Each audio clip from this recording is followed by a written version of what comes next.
Bapak Ibu, Saudara-saudara, para pemirsa dimanapun Bapak Ibu Saudara berada, senang sekali hari ini kita bisa bertemu, khususnya dalam siaran TV Al-Karma, khususnya dalam siaran bahasa Indonesia. Kiranya firman Tuhan atau apa yang ingin saya sampaikan, sharekan kepada Bapak Ibu Saudara-saudara hari ini, bisa menjadi berkat buat kita semua.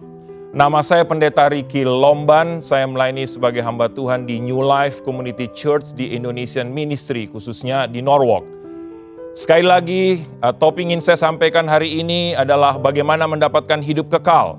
Kita mau sama-sama belajar dari orang muda yang kaya dalam Injil Matius pasal 19 ayat 16 sampai 26. Saya akan membacakan firman Tuhan ini untuk kita sama-sama. Demikian firman Tuhan. Injil Matius pasal 19 ayat 16 sampai 25. Injil Matius pasal 19 ayat 16 sampai 26. Demikian firman Tuhan, ada seorang datang kepada Yesus dan berkata, "Guru, perbuatan baik apakah yang harus kuperbuat untuk memperoleh hidup yang kekal?" Jawab Yesus, "Apakah sebabnya engkau bertanya kepadaku tentang apa yang baik? Hanya satu yang baik, tetapi jikalau engkau ingin masuk ke dalam hidup, turutilah segala perintah Allah." Kata orang itu kepadanya, "Perintah yang mana?" Kata Yesus, "Jangan membunuh, jangan berzinah, jangan mencuri, jangan mengucapkan saksi dusta. Hormatilah ayahmu dan ibumu dan kasihilah sesamamu manusia seperti dirimu sendiri." Kata orang muda itu kepadanya, "Semuanya itu telah kuturuti, apalagi yang masih kurang?" Kata Yesus kepadanya, "Jikalau engkau hendak sempurna, pergilah, jualah segala milikmu dan berikanlah itu kepada orang-orang miskin, maka engkau akan beroleh harta di sorga. Kemudian datanglah kemari dan ikutlah aku." Ketika orang muda itu mendengar perkataan itu, pergilah ia dengan sedih, sebab banyak hartanya. Yesus berkata kepada murid-muridnya, "Aku berkata kepadamu, sesungguhnya sukar sekali bagi seorang kaya untuk masuk dalam kerajaan sorga. Sekali lagi aku berkata kepadamu, lebih mudah seekor unta masuk melalui lubang jarum daripada seorang kaya masuk ke dalam kerajaan Allah." Ketika murid-murid mendengar, sangat gemparlah mereka dan berkata, "Jika demikian, siapakah yang dapat diselamatkan?" Yesus memandang mereka dan berkata, "Bagi manusia, hal ini tidak mungkin, tetapi bagi Allah segala sesuatu mungkin." Bapak, Ibu, Saudara yang saya kasih dalam Tuhan Yesus, siapa yang tidak kenal dengan seorang muda yang bernama Mark Zuckerberg? Pemuda yang sempat kuliah di Harvard University ini memilih untuk drop out karena ingin lebih fokus untuk mengembangkan situs jaringan Facebook.com buatannya. Dan baru-baru ini Mark Zuckerberg dinobatkan sebagai orang muda terkaya di dunia versi dari majalah Forbes di usia 24 tahun. Hebatnya lagi, Mark masuk daftar orang muda terkaya di dunia murni karena hasil kerja kerasnya sendiri. Bukan karena dapat warisan dari orang tua seperti orang lain, seperti orang muda yang lain. Tercatat sebagai milioner termuda dalam sejarah yang memperoleh sendiri harta kekayaannya. Dengan kekayaan senilai 1,5 miliar US dollar, itu berarti kira-kira 13,5 triliun rupiah, Mark menjadi milioner setelah menjual Facebook kepada Microsoft. Pada bulan Oktober 2007 yang lalu, Microsoft membeli 1,6% saham Facebook senilai 240 juta dolar. Itu berarti 2,1 triliun rupiah. Dan sekarang Facebook telah menjadi anak perusahaan dari Microsoft milik Bill Gates dengan pengunjung situs diperkirakan sejumlah 100 juta pengguna aktif. Bapak, Ibu, Saudara, hari ini kita juga akan melihat dan belajar dari seorang muda yang kaya yang diceritakan dan dicatat dalam Alkitab. Dalam Injil Matius 19 ayat 16 sampai 26 yang sudah saya bacakan buat kita semua tadi. Alkitab mencatat bahwa orang ini masih muda. Dan dalam bagian yang lain dia disebut juga sebagai pemimpin, bahkan kemungkinan pemimpin sinagoge lokal di tempat itu. Orang ini masih sangat muda, kaya, bahkan dipastikan sangat kaya. Dalam terjemahan lain disebut sebagai orang yang sangat kaya karena memiliki sejumlah properti, tanah, dan kekayaan-kekayaan lain. Tapi juga sekaligus dikenal sebagai orang yang sangat terhormat dan terpandang karena punya kedudukan tinggi sebagai pemimpin sinagoge pada waktu itu.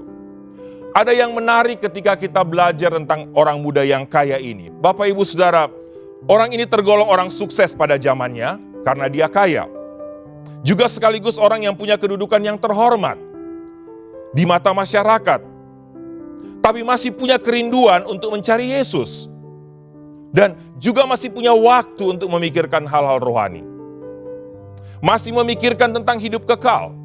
Biasanya pada zaman sekarang, kalau kita menemukan orang yang kaya, punya banyak harta dan juga kedudukan tinggi, biasanya identik dengan kesombongan, menganggap rendah orang lain, dan biasanya karena punya segala-galanya merasa tidak perlu Tuhan. Tidak punya waktu untuk memikirkan hal-hal rohani. Apa yang ada dalam pikiran kita kalau kita bertemu dengan seorang yang sangat kaya dan sukses, Bapak Ibu? Atau apa yang selalu ada dalam pikiran kita jika kita melihat ada orang kaya, sukses, terkenal, hormat, kemudian dia mati? Apa yang ada dalam pikiran kita ketika kita mendengar orang sekaliber Michael Jackson misalnya, kemudian kita mendengar bahwa Michael Jackson mati? Apa yang ada dalam pikiran kita selama menonton acara memorial service dari Michael Jackson? Apa yang dia sudah terima selama ini? Seberapa banyak kekayaannya? Dan yang jauh lebih penting, apakah dia sudah terima Tuhan Yesus? Jika dia mati tanpa Kristus, kemanakah dia nanti? Apalah arti kekayaan yang melimpah, dihormati dan disanjung orang selama masih hidup, tapi nantinya mati dalam kesia-siaan, mati tanpa Kristus dan masuk neraka? Dalam kisah ini terlihat bahwa orang muda yang kaya tadi tahu bahwa ada satu yang kurang dalam hidupnya. Ia punya segala sesuatu, ia punya harta yang banyak, ia dihormati dan disanjung orang banyak, tapi ia belum punya hidup kekal. Oleh karena itu ia datang kepada Yesus dan bertanya, "Guru, perbuatan baik apakah yang harus kuperbuat untuk memperoleh hidup kekal?"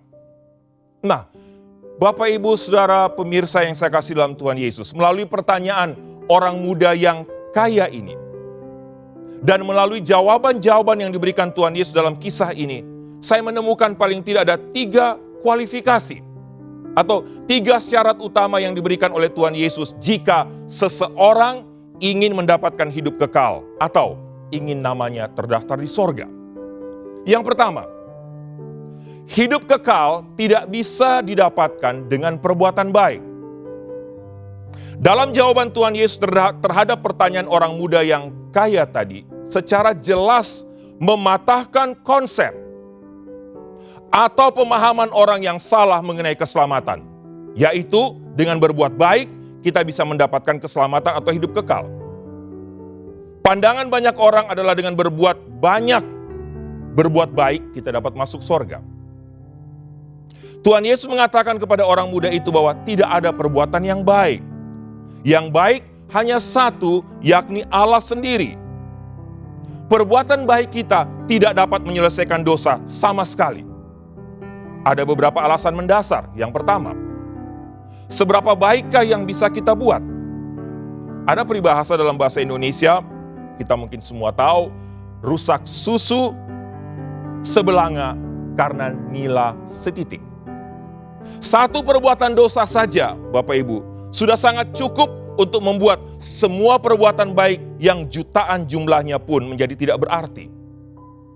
Dan setelah itu perbuatan baik yang dilakukan tidak pernah lagi dipandang baik. Dalam aspek hukum dan keadilan juga demikian. Orang akan tetap dihukum setelah melakukan pembunuhan, walaupun dia sebelumnya sudah berbuat baik begitu banyak. Perbuatan baik itu hanya dapat sedikit meringankan hukuman, tetapi tidak dapat menghapus hukuman. Yang kedua, Bapak Ibu, perbuatan baik yang dilakukan dengan motivasi supaya dapat masuk surga adalah perbuatan yang tidak baik. Makin berbuat baik akan makin berdosa dan masuk neraka. Konsep ini sudah diungkapkan sekitar 2350 tahun yang lalu dengan teori summum bonum dari Aristoteles dan Plato, yang menyatakan bahwa perbuatan baik supaya masuk surga adalah tidak sah dan tidak logis untuk masuk surga. Oleh karena itu Tuhan Yesus mengatakan kepada orang muda itu tidak ada perbuatan yang baik. Yang baik hanya satu. Paulus dalam kitab Roma juga mengatakan bahwa tidak ada manusia yang baik, semua berdosa. Yang ketiga, sehubungan dengan perbuatan baik. Belum lagi dilihat dari tuntutan Allah. Tuntutan Allah yang sempurna. Satu dosa saja membuat Allah jijik kepada kita. Oleh karena itu mustahil manusia bisa mendapatkan hidup kekal dengan usahanya sendiri. Dengan cara apapun, tidak ada jalan lain kecuali kita menerima jalan keluar yang diberikan Allah kepada kita. Beriman dan percaya kepada Tuhan Yesus yang sudah datang dan mati untuk menebus dosa kita. Kalau boleh saya simpulkan, Bapak Ibu Saudara, Tuhan Yesus bukan milik agama Kristen saja. Karya keselamatan Kristus di atas kayu salib bukan menyelamatkan agama atau orang Kristen, tapi menyelamatkan setiap orang yang beriman dan percaya kepadanya, dan yang mau membuka hatinya untuk menerima dan mengakui Dia sebagai Tuhan dan Juru Selamat. Yang kedua, hidup kekal tidak bisa didapatkan dengan mentaati hukum saja atau menjadi orang terhormat dan dianggap baik oleh orang. Dari jawaban Tuhan Yesus kepada orang muda ini juga sangat terlihat bahwa Tuhan Yesus dengan tegas menyatakan kebenaran Kristiani yang paling hakiki. Bahwa menjadi orang terhormat, menjadi orang yang mentaati hukum-hukum religius saja, sehingga dipandang atau dilihat orang sebagai orang baik, tidak cukup. Ketika Tuhan Yesus katakan kepada orang muda ini, apakah engkau sudah melakukan semua yang tertulis dalam hukum Taurat? Perhatikan apa yang ia katakan. Orang muda ini secara cepat dan penuh keyakinan menjawab, ya Tuhan, saya sudah melakukannya dengan sempurna. Dengan kata lain, ya saya tidak pernah menyakiti orang lain. Saya juga tidak pernah merugikan orang lain. Saya sudah mentaati semua hukum-hukum tersebut. Tetapi dengan tegas Yesus katakan, atau dengan kata lain, Yesus berbicara kepada orang muda ini dan berkata kepadanya, perbuatan baik apakah yang sudah engkau lakukan dengan semua harta yang engkau miliki?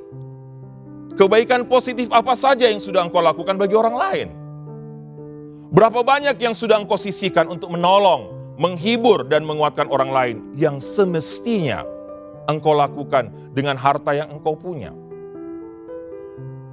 Dalam bagian ini kita belajar satu hal, Bapak Ibu.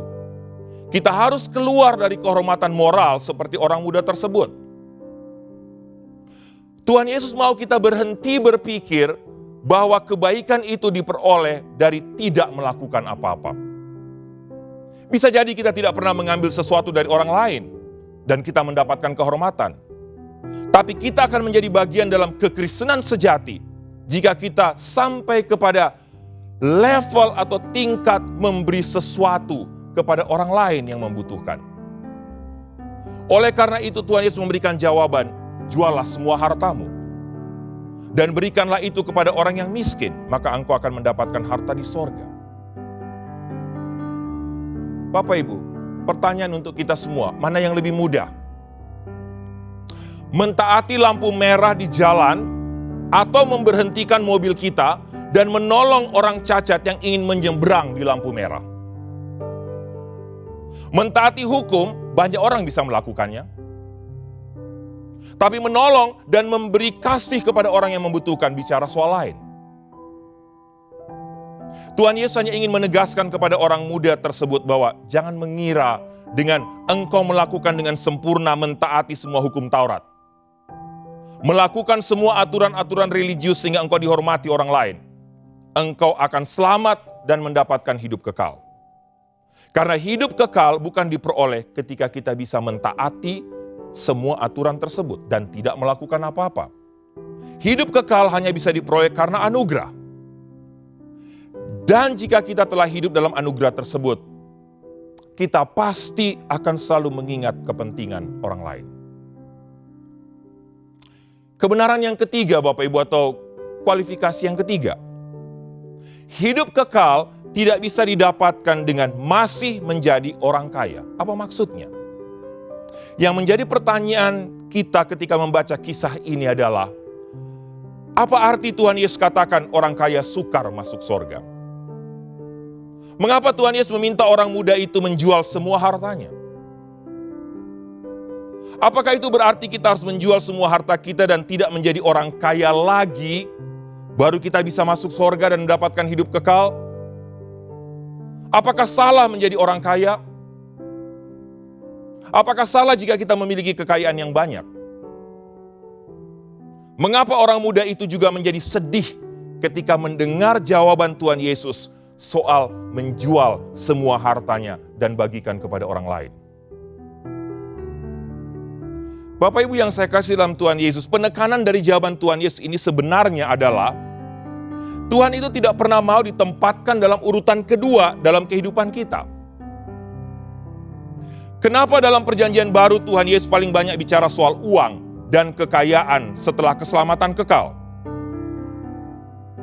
Karena ancaman terbesar dalam hidup manusia yang dapat membuat Tuhan kita tempatkan dalam urutan kedua adalah uang dan pengejaran akan kekayaan. Mengapa Tuhan Yesus meminta orang muda ini menjual semua hartanya? Karena Tuhan Yesus tahu dengan persis bahwa orang muda ini hartanya adalah Allah lain dalam hidupnya. Uang dan kekayaannya telah menjadi ilah lain dalam hidupnya, sehingga Tuhan telah ditempatkan dalam urutan kedua. Hidup kekal tidak akan kita dapatkan jika kita masih ada ilah lain dalam hidup kita. Apapun itu. Uang, kekayaan, hobi kita, nafsu kita, teknologi, dan lain sebagainya. Ketika Tuhan Yesus menyuruh orang muda ini menjual semua hartanya, Tuhan Yesus ingin mencari tahu apakah dia benar-benar mencari Tuhan. Apakah dia benar-benar mencari hidup kekal? Ataukah Tuhannya sebenarnya adalah uangnya atau hartanya? Dan Bapak Ibu, ternyata kekayaan bisa menjadi tanda dari berkat Tuhan, tetapi juga bisa menjadi penghalang bagi manusia untuk datang dan bertemu Tuhan Yesus. Uang, harta bisa menjadi berkat. Tapi uang, harta, sekali lagi, bisa menjadi penghalang bagi kita, bagi manusia untuk lebih beribadah kepada Tuhan. Bapak Ibu yang saya kasih dalam Tuhan Yesus, cerita orang muda ini juga, kalau Bapak Ibu perhatikan, memiliki banyak kesamaan dengan cerita tentang anak yang kerasukan dalam Injil Markus pasal 9 ayat 14-29. Apa persamaannya? Kedua-duanya sama-sama memiliki sesuatu sejak masa kecil mereka. Anak itu sudah dirasuk setan sampai umur 12 tahun, sedangkan orang muda itu sudah melakukan Taurat sejak umur 12 tahun. Ketika dia ditahbiskan menjadi anak Taurat, keduanya sama-sama dirasuki. Anak itu dirasuki roh jahat, sedangkan orang muda tadi dirasuki materialisme. Ironisnya adalah anak itu dilepaskan dari keterikatan dengan kuasa jahat, kuasa setan. Sedih karena orang muda yang terikat dengan ilah lain, yaitu uang dan hartanya, tidak pernah dilepaskan karena dia sendiri tidak mau dilepaskan dari kerasukan materialisme. Bapak Ibu ingat, yang bisa memuaskan kita adalah ketika Tuhan beserta kita dan kita beserta dengan Dia. Itulah yang menjadi permasalahan manusia sejak awalnya. Ketika dosa terjadi, manusia terpisah dari Tuhan. Dosa memisahkan manusia dengan sumber kebahagiaan, sumber hidup. Maka terjadilah kesengsaraan yang besar. Oleh karena itu, Allah datang ke dalam dunia melalui Tuhan Yesus Kristus. Karena ingin mengembalikan hubungan yang telah rusak tadi. Allah ingin menyelamatkan kita. Tuhan Yesus menaruh belas kasihan kepada orang muda ini. Tuhan bukan ingin menyusahkan orang muda ini. Tuhan Yesus mengasihi orang muda ini. Tuhan hanya ingin mengatakan bahwa usahamu, dirimu, pencapaianmu, kerohanianmu, dan sebagainya tidaklah bisa diandalkan untuk bisa mendapatkan atau memperoleh hidup kekal. Yang kau butuhkan hanya satu. Percaya dan beriman kepada Tuhan Yesus. Berimanlah kepada Allah yang baik itu. Usahamu tidak akan mampu menyelamatkan engkau.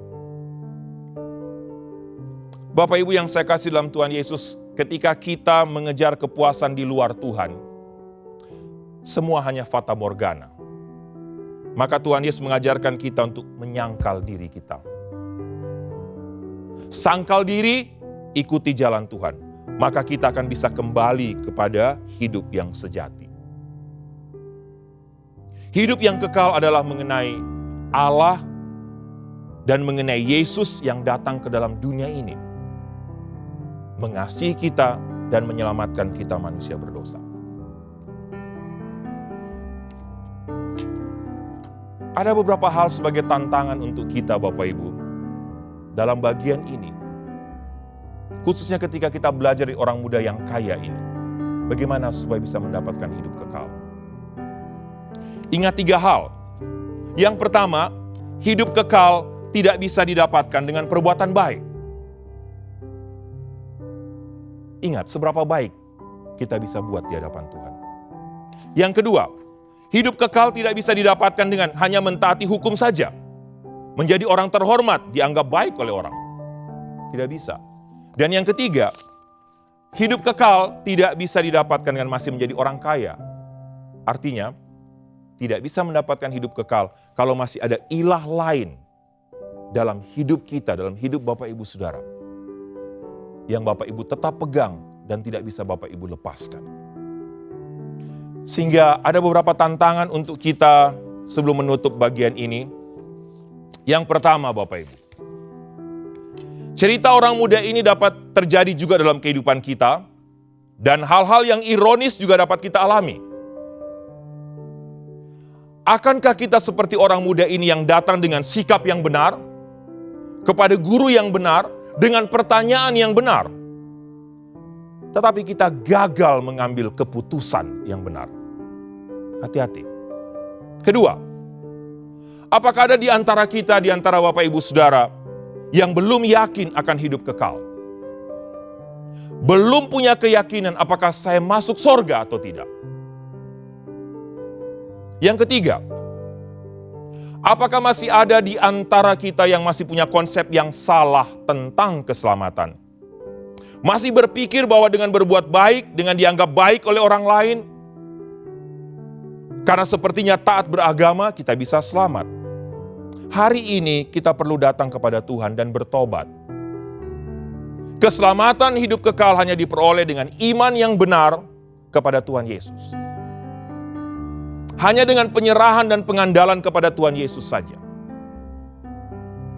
Yang keempat, apakah masih ada dalam hidup kita yang tanpa sadar telah menjadi ilah lain, sehingga Tuhan kita tempatkan di posisi kedua dalam hidup kita? Ingat Bapak Ibu, Tuhan akan jijik kepada kita dan kita pun tidak akan mendapatkan hidup kekal kalau masih ada ilah lain, apapun itu. Sehingga kita tidak menjadikan Tuhan yang pertama dan utama dalam hidup kita. Apa saja? Kekayaan, hobi, keluarga kita, waktu kita. Dan yang terakhir, yang kelima. Hidup kekal hanya bisa diperoleh dengan beriman, mengandalkan Yesus saja. Tidak mengandalkan yang lain.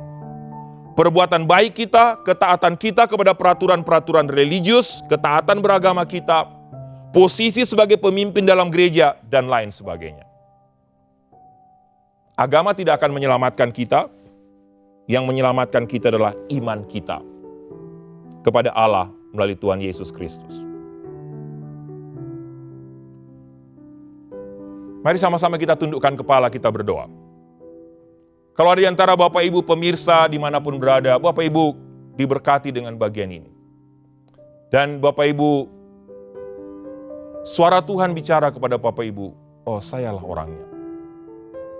Saya belum yakin akan hidup kekal. Bapak Ibu bisa tundukkan kepala di rumah. Kita berdoa sama-sama, saya akan berdoa buat Bapak Ibu Saudara. Mari kita berdoa. Tuhan Yesus, terima kasih untuk firman-Mu. Terima kasih untuk pelajaran penting, kebenaran penting dari firman Tuhan hari ini. Kami belajar bahwa hidup kekal, keselamatan kekal, hanya bisa didapatkan ketika kami beriman kepada Engkau. Ketika kami menyerahkan seluruh hidup kami hanya kepada Engkau, melepaskan, meninggalkan semua apa yang menjadi ilah dalam hidup ini. Hamba berdoa untuk semua Bapak Ibu, semua saudara yang mendengarkan siaran ini, yang mendengarkan firman Tuhan ini, dimanapun mereka berada. Engkau memberkati mereka, Engkau berbicara kepada mereka. Kalau ada di antara mereka yang ternyata Engkau dapati belum yakin akan hidup kekal, hamba berdoa dari tempat ini dalam nama Yesus, supaya Engkau sendiri yang melawat mereka, mendatangi mereka, berbicara lebih jauh, lebih dalam lagi kepada mereka. Sehingga mereka bisa mengambil keputusan yang tepat untuk membuka hati mereka, menerima Engkau sebagai Tuhan dan Juru Selamat mereka secara pribadi, sehingga mereka bisa mendapatkan hidup kekal. Dalam nama Tuhan Yesus, hamba berdoa. Amin.